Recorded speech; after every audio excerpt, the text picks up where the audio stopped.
اللہ بڑے بڑے گمبھیر حالات میں سے اگر کسی کو کسی جرم سے بچانا چاہے تو کیسے بچا لیتا ہے۔ بنی سعد کا ایک بندہ تھا، بصرہ میں رہتا تھا، وکان قائدا من قواد عبید اللہ ابن زیاد، اور یزید کا جو خاص کرندہ تھا ابن زیاد، اس کی فوج کے اندر یہ کمانڈر تھا۔ یعنی ابھی شہادت امام حسین رضی اللہ تعالی عنہ والا واقعہ نہیں ہوا تھا۔ فسقط من السطح، یہ چھت سے نیچے گرا، فانکسرت رجلاہ، اس کے دونوں پاؤں ٹوٹ گئے۔ فدخل علیہ ابو قلابہ، تو حضرت ابو قلابہ رضی اللہ تعالی عنہ اس کی عیادت کے لیے گئے۔ فقال له ارجو ان یکون عملک خیرا، فرمایا مجھے امید ہے کہ اللہ تیرے بارے میں خیر فرمائے گا، یعنی دوسرے لفظوں میں یہ تجھے خیر ہو گئی ہے۔ تو وہ کہتے ہیں یا ابا قلابہ وایو خیر، خیر میرے دونوں پاؤں ٹوٹ گئے ہیں اور تم کہتے ہو تجھے خیر ہو گئی ہے۔ تو کہتے ہیں کہ فقال ما ستر اللہ علیک اکثر، کہ تیری آنکھوں کے سامنے جو کچھ ہے اس سے کہیں زیادہ وہ ہے جو رب نے تیری آنکھوں سے چھپایا ہوا ہے۔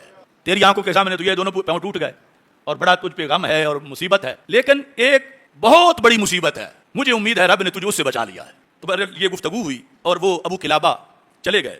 صرف 3 دن گزرے تھے، اس کے بعد ورد علیہ کتاب ابن زیاد، ابن زیاد اور یزید نے اس کی طرف بندہ بھیجا کہ تو بڑا بہادر کمانڈر ہے اور اب ضرورت ہے تیری، تو جلدی پہنچ۔ تو اس نے آگے دونوں ٹوٹے ہوئے پاؤں دکھائے کہ تم دیکھ رہے ہو کہ میری حالت کیا ہے، میں کوئی جنگ لڑ سکتا ہوں؟ تو کہتے ہیں کہ یہ مجھے بلا رہے تھے سیدنا امام حسین رضی اللہ تعالی عنہ کے خلاف جنگ میں شریک کرنے کے لیے، یعنی اس لشکر کو بھیجنے سے 3 دن پہلے انہوں نے مجھے خود بندہ بھیجا کہ آ جاؤ تمہاری بڑی ضرورت ہے۔ کہتے ہیں میں نے کہا لقد اصابنی ما اصابنی، دیکھ رہے ہو کیسے بندے کو جنگ میں بلایا جاتا ہے، میری تو یہ صورتحال بنی ہوئی ہے۔ قال ذلك للرسول فما كان الا سبعا، کہتے ہیں میں نے قاصد کو یہ کہہ دیا، اس کے بعد صرف 7 دن ابھی گزرے تھے کہ میرے پاس شہادت امام حسین رضی اللہ تعالیٰ عنہ کی خبر بصرہ میں پہنچ گئی۔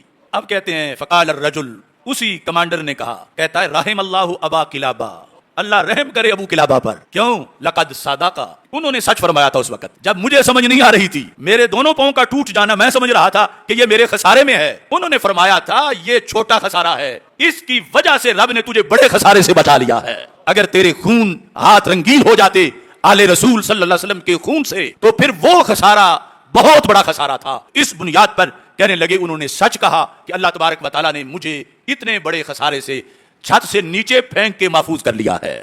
اس میں ہمارے لیے بھی سبق ہے، یعنی کئی ایسی چیزیں ہوتی ہیں ہم سمجھ رہے ہوتے ہیں کہ ہمارا بڑا نقصان ہو گیا ہے، لیکن اللہ کا علم بہت زیادہ ہے اور رب ذوالجلال نے ابھی بہت کچھ چھپایا ہوا ہے، اور وہ ظاہر ہو جائے تو ہم اس مصیبت کو جو آئی ہوئی ہے کسی کو معاذ اللہ بخار کی وجہ سے یا اور کسی وجہ سے، تو سمجھے یہ تو کوئی مصیبت ہی نہیں ہے۔ رب نے یعنی کتنی بلائیں ٹالی ہوئی ہیں، اس نے فرشتے معین کیے ہوئے ہیں کہ آنکھوں کو کیڑوں مکوڑوں سے بچا کے رکھو، جو بھی سوتا اس کے کانوں کے سوراخ کیڑوں سے بھر جاتے، کیوں نہیں بھرتے؟ حدیث میں ہے اللہ نے فرشتوں کی ڈیوٹی لگا رکھی ہے۔